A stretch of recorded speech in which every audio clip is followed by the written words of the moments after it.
Mooch the cat hanging out with Brandon. You can probably see her tail on the webcam now. And she's so excited to have... Oh, she's giving you the cat butt. How nice. She is so excited to have someone in the studio after 2 months. That's why she's... Oh, she's actually laying down by you. I hope you didn't want me to read local birthdays. Because now she's got the birthday calendar, right? Yeah. I can slide that out without getting bit. Are you sure? I don't know. She bit the mare. There There she goes. we go. All right. There's some cat hair on it, but I think you are totally safe. We're good. Quality morning show. That's with right. No interruptions. That's right. I don't think I've ever heard a radio show going on where they're talking about a cat on the mixing board. So this is one of the smoothest running morning shows ever. Yeah, it's clinkless. All right. Those birthdays. I guess so. What is the date today? 15th? It is. This is April. So we wanted your Friday and Saturday and the Sunday birthdays there, buddy. All right. So Friday birthday, Jenny Love. And then moving on to Saturday, Janie Howe, Navarone Katzer, Patricia McCanna, Kristen Bolander Robbins, Luke Shepard. And then on Sunday, Salty Parrot, Caden Chalmers, Max, and Lars Berger. And since you sleep in on Mondays, happy birthday, Doug Kennedy and Brenton Harding. All right. There you go. Lots of people you know and love around the community. Might have to reach out on Facebook, though, and tell them happy birthday. All right. Facts that possibly save your life. Oh, good. All right. Let's look at that. When we can travel. This is a New Zealand-specific one. All emergency numbers work in New Zealand, so this is a fact that can save your life. Their official number in New Zealand is 111. Is it? 111? Yeah. He's hurt. Call 111. See how that works? All right, but 999-000 and 911, etc. all work too. And so tourists can still reach emergency services. Oh, got you. Well, that's a good point. That's a good setup there. All right. So if you're having a heart attack, chew an aspirin. Don't swallow it. You heard aspirin can help you during a heart attack. You got to chew it, though. You got to chew it. All right. Okay. All right. If your vomit looks like coffee grounds, you're bleeding internally. Thanks for that, Scott. Good morning, everybody. There are no rules if a stranger puts their hands on you. Yell, scream, kick, bite, make the biggest scene you possibly can, and run away as fast as you can. Brandon does this quite well. Yeah, I do. I share that information with your children. If someone is in trouble and you want to leap in to save them, like maybe they're in a pool. Make sure you have a way to get out yourself and that you're safe before you leap in to save one. Yeah. All right. If you're ever buried in rubble, don't shout. You'll lose your energy. You'll waste your energy and lose your voice. Don't shout for help. What you do Buried in rubble? Buried in rubble. You grab a piece of the rubble, if you can, and you tap 3 times and keep doing that, and people will hear. Oh, will they? Okay. They say people are good at noticing patterns. Ah, okay. All right, if someone grabs you by the arm, don't pull away. Cops will tell you this. Twist your arm instead. Your arm goes nearly all directions, but their wrists don't. Easy to break away. Got you. Okay. All right, we'll practice this later on webcam. Yes, we will. For everybody to see. It will be lovely. Yes. If the ocean is retreating, there is a tsunami coming. Evacuate the beach immediately. Wait, if the ocean recedes? If the water's just like going out and going out and going out and going out. Wouldn't that'd be so creepy? It would. And that would freak you out, right? Because if you're like, ooh, I need to go. Exactly. A big threat around here, especially around the town of Addy. If a tornado looks like it isn't moving, it's headed right towards you. It doesn't appear to be going anywhere. Ooh. What, in Addy? I thought a tsunami was an issue in Addy. Tsunami. Wheat fields receding. Hold on. I'm talking about you, Doug. All firearms are loaded. Even if they're not, they are.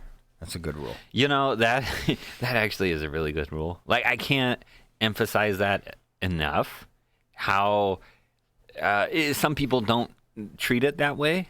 Yeah, I've had somebody whipping around a rifle before, and I'm like, hey, and they're like, it's not loaded. Yeah. Well, I'm going to unload on you. Yeah. It's kind of incredible, and I've seen this certainly hiking around here, which I understand. Certainly carry a rifle while you're hiking. Don't muzzle sweep a bunch of people. That's just not cool kosher. At all. Yeah. All right. If you need to call 911, you're too busy helping the victim with like CPR. Specifically, point at someone and say, "Call 911," instead of somebody. Call 911. What? You call 911. So they point them out. and that. I did that one time trying to help somebody. Yeah. And deliver assistance, and there's people all over, and they were all drunk, and trying to get somebody's attention to call 911. I mean, I must have screamed it 4 or 5 times till I got somebody to pay attention. But that's a good idea. Pick out somebody that maybe knows preferably not drunk. Preferably not drunk. Let's see. And during that situation, after it was all over with, and the police, I'm not going to throw out names or anything, but the local police officer arrived. I got to say, hats off to that dude for having to deal with those people, and because we were the only 2 sober people there. But I was really impressed with the officer and the way he dealt with that. So. Do you think the officers take like classes in dealing with drunk people? I feel like you have to. I think you'd have to have some training there, and because from working nightclubs, one thing I can tell you is a group of intoxicated people are highly easy to manipulate. Are they? Oh yeah, oh yeah, yeah. I won't talk about some of the things that happen in the club. And this is how you got somebody to knit you a Yoda sweater. That's right. And which ones I was the cause of and which ones I wasn't. Okay. Let's see. I got a COVID-19 anxiety and pets, but I'm so tired of talking about it. Forget it. What? What? What's happening? Ooh, Nothing. Nothing. We're all taking a vacation. That's right. Since we just coffeed up, I've got some things you didn't know about coffee. Oh, is this going to ruin it for me, Scott? Yeah, coffee can kill you, Brandon. Oh, but no, it can't. It's good for your health. Do you want to know what you would have to do to kill yourself with coffee? Yes. You would have to drink approximately 80 to 100 cups quickly. Wait, 80 to 100 cups of coffee in a hurry. 8,200 cups? 80 to 100. Oh, 80 to... So somewhere between 80 and 100 cups of coffee, as fast as you could, you would die. But who could do that? What about 2 small pots over the course of the day? Perfectly fine. Are you sure? Yeah, no danger. Okay. All right. If you're a heart doctor, please give me a call if you think my coffee consumption is too much. I know mine is. Yeah, is embarrassing. Let's see, 32 ounces of coffee 4 times a day bad? Yes. All right. Let's see. Coffee can be good for you. A study shows Americans get the most of their antioxidants from their daily fix of Java. There's a lot of benefits to it. That's what I'm saying. 1 to 2 cups a day appear to be beneficial. If you don't like coffee, try black tea, the second most consumed antioxidant source. Bananas, dry beans, and a corn wrap also in the top 5. That's what I mean, Scott. I'm the healthiest I've ever been. That's from right. Coffee. More good news. Caffeine might boost female sex drive. It worked on rats anyway. Well, if it worked on rats. Who studies this? Scott. What scientist is the coffee drinking female rat scientist? Can I get that job? Researchers say in humans, coffee might enhance the sexual experience only among people who are not habitual users. It's not going to work for you, Brandon. Yeah. Number 1, you're not a female.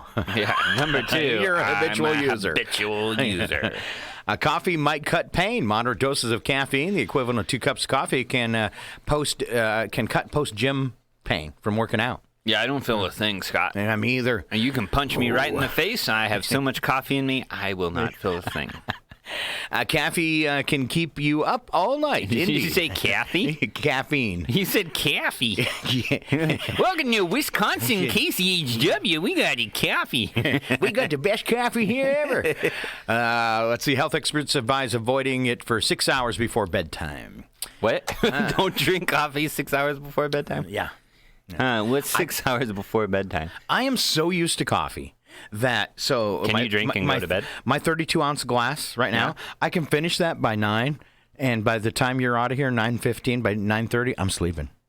It's my morning nap. Nap time. Yeah, I can drink 32 ounces of coffee and lay down and snore. Yeah, not a problem. Just call it good. Yeah.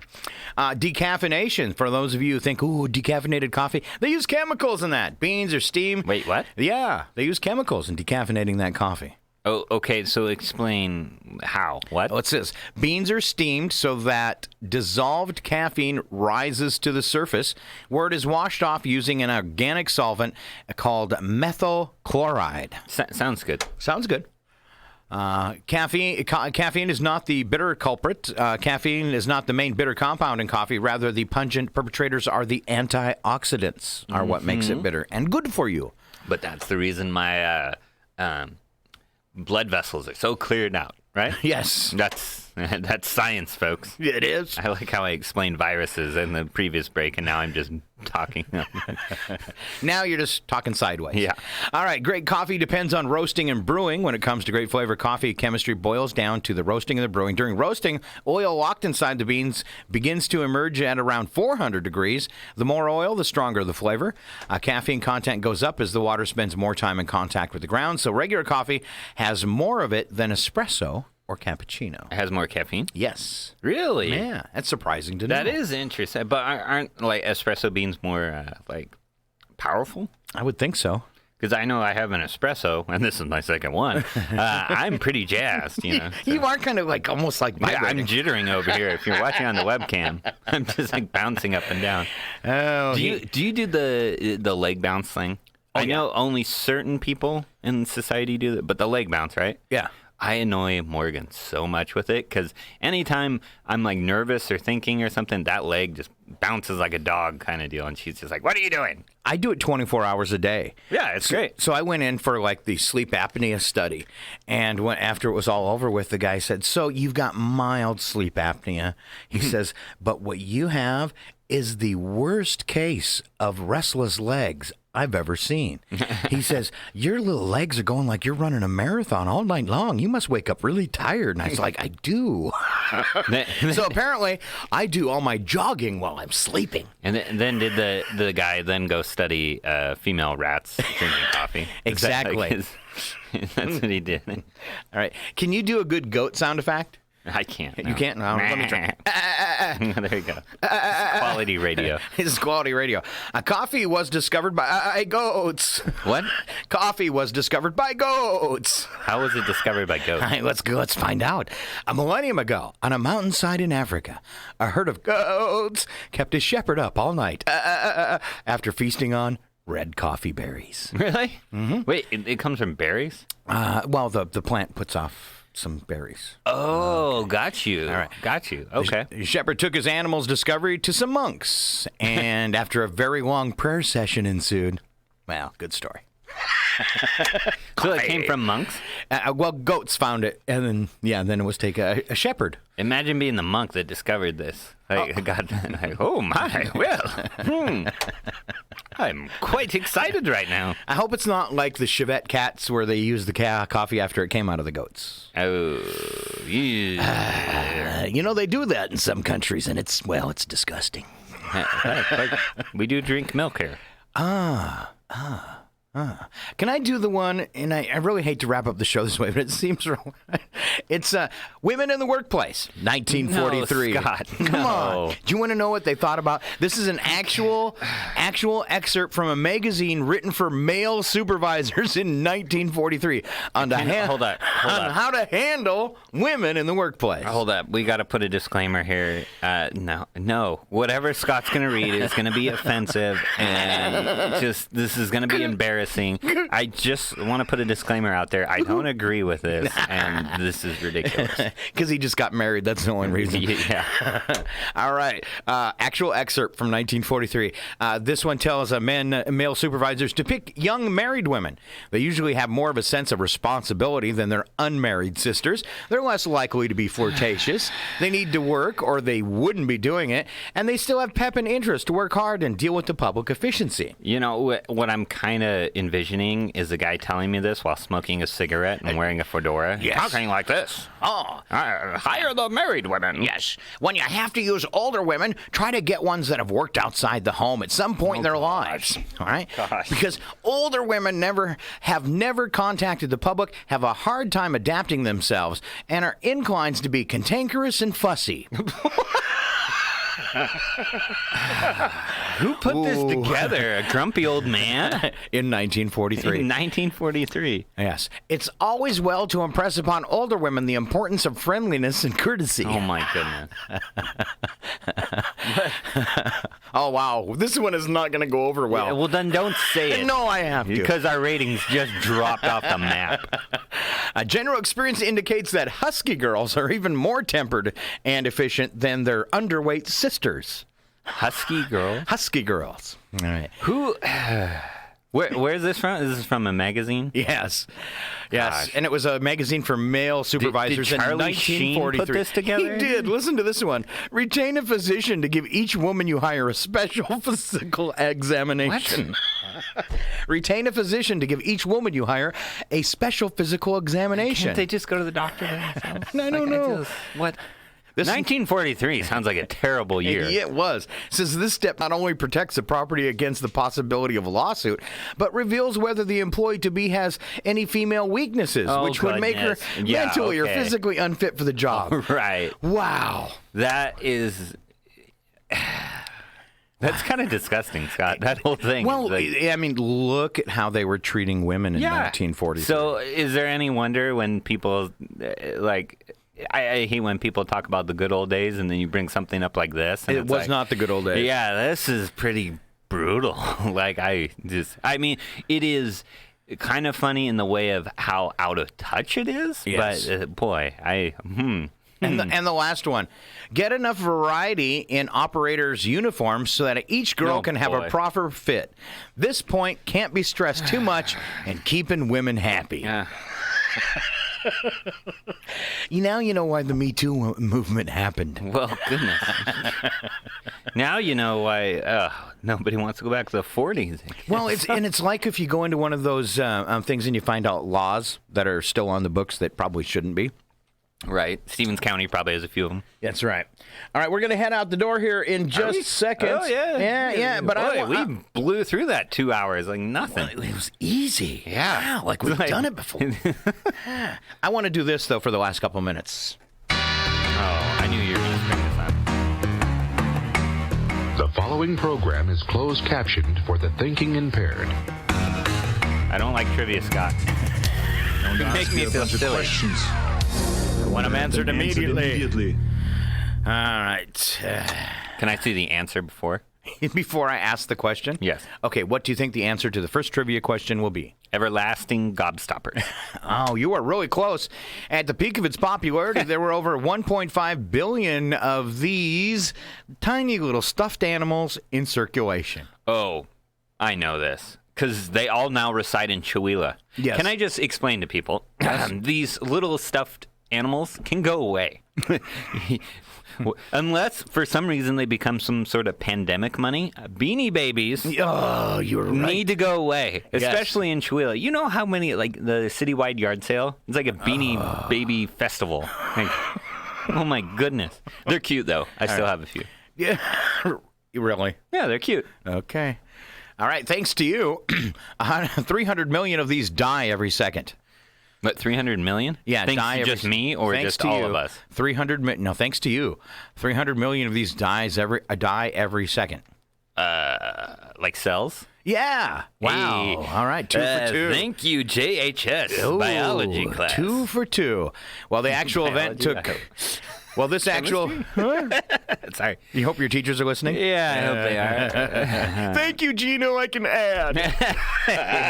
Oh, Gino's not a math teacher. He's a history teacher. Hey, Gino started out as a math teacher. Did he? He taught me so much math. Is he like a math whiz? He's good at teaching it. Did you know Gino helped man land on the moon? He did? Yeah, he's one of the NASA scientists. He didn't. No, Really? I totally made that up, but I hope that gets around town. Oh. Yes, Gino helped solve The Apollo equations. 13 getting back. Yeah, he did the equations. You know, what's his name? Ed Harris on Yeah. Apollo 13? Actually, Gino. Ah. Yes, that is Gino Ludwig. Wow. 1973, Wow. yes. Wow. Hey, and if you don't like that, Gino. Stop whining.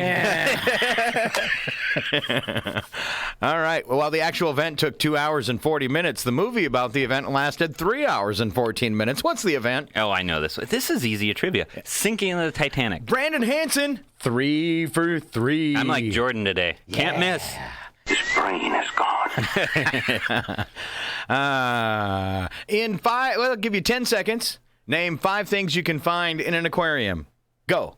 Okay, a plecostomus, a goldfish, a shark, a trout, and octopus. Excellent. Yes. That is the weirdest aquarium ever, but there we go. Wow, they're all eating each other. I really screwed this aquarium up. All the things in your aquarium are dead, Brandon. All right. 1/10 of Americans' personal items are located where?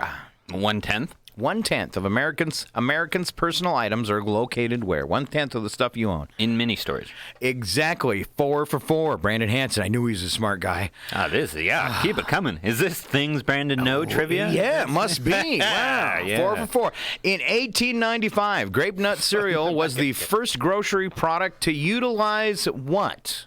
Boxes. Bags? Coupons. Coupons. Wait, they were grocery stores in 1895? Yes, Brandon. People still shopped. How'd that work? It was the old general store. Didn't you ever watch Little House on the Prairie as a kid? I did not watch Little House on the Prairie. All right. I'm afraid to ask the last question. We live in Little House on the Prairie here in Chihuahua. So. I'm so afraid to ask you the last question. What's that? Now, whatever your name is, get ready for the big surprise. Average woman in her life will swallow 4 pounds of what? Spiders. Spiders. You made all the women just totally creep out. Yeah. Second guess. This is something that they use all the time. They used to highlight themselves. Oh, lipstick? Lipstick. Good Really? job. I'm That going to give much? you that one. That much? Instead of, because you could have said like makeup or something. Yeah. Right. Average woman in her life will swallow 4 pounds of lipstick. 4 pounds isn't a lot. Or your life. How many spiders do That's you only swallow, like though? that's only like 8 to 12 hamburgers. Yeah. You know how many insects we eat not knowing?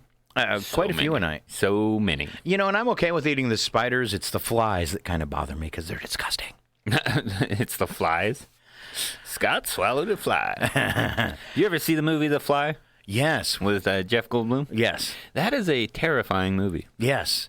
I always get worried when I have a really thick whisker. You're like, oh no. Oh, no. It's happening. It's happening again. I'm turning into Jeff Goldblum. Which is even worse than becoming a fly. It really is. Yeah, it's creepy. All right. Trick question as I kick you out the door. How many books can you put in an empty backpack? What? Well, it depends on the backpack, though. How many books can you put in an empty backpack? Oh, 0, because it's an empty backpack. No. That's a trick question, Scott. It is a trick question. How many books can you put in an empty backpack? 0 is not the answer. 5. 1. After that, it's not empty. Oh, stop. Oh, I win! I finally tripped him up. No, that was your best performance on trivia. That was pretty good. Yeah. Yeah, you're awesome. That was an MVP performance. That's right. Yep. This morning's show made possible by donations from New Health and God-Fearing Brothers Auto Sales and Auto Repair. Any closing words, Brandon?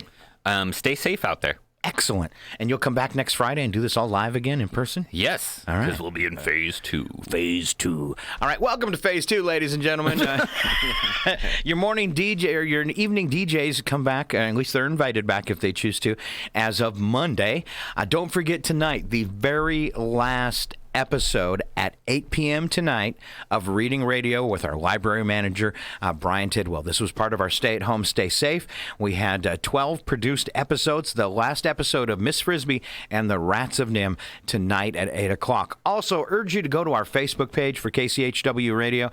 And on that story about how we did this Reading Radio series, we would like you to leave a comment because that helps us get new grants and stuff. So if you have some free time, and I'm sure you do out there, and you're on Facebook, you probably do it every day, swing by the KCHW page and leave us some comments. So help us get grants to keep on doing this for the kids. It was a great program. Libraries of Stevens County, KCHW, and made possible by a grant from our Chihuahua Kiwanis. Check out that last episode tonight at 8 p.m.